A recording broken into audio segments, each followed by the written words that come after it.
जदि आप Indian bank account रे मोबाइल लिंक करिया चाहते ताहले बैंक माध्यम रे मेसेजटा आसीबो देखंतु मेसेजटा ए लिखा अछि सेटा को हमें मेसेज करिया पड़िबो 9677633300 कोन लिखिबा कैपिटल रे आरएमएन गोटे स्पेस रेफरेंस नंबरटा एटा जो मेसेज रे आस्तो ए नंबरटा 13920014 मते आसी प्रत्येक को अलग अलग आसीबो तापर डेट ऑफ बर्थ जन्म तारीख प्रथम 2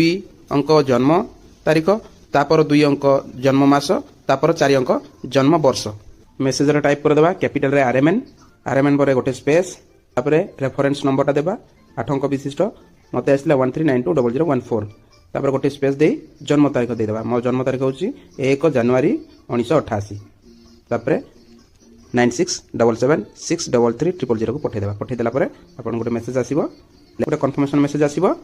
सेथरे लेखा थिबा accepted and it will be updated shortly ताले जानि जे आपनकर मोबाइल रजिस्टर हे गला।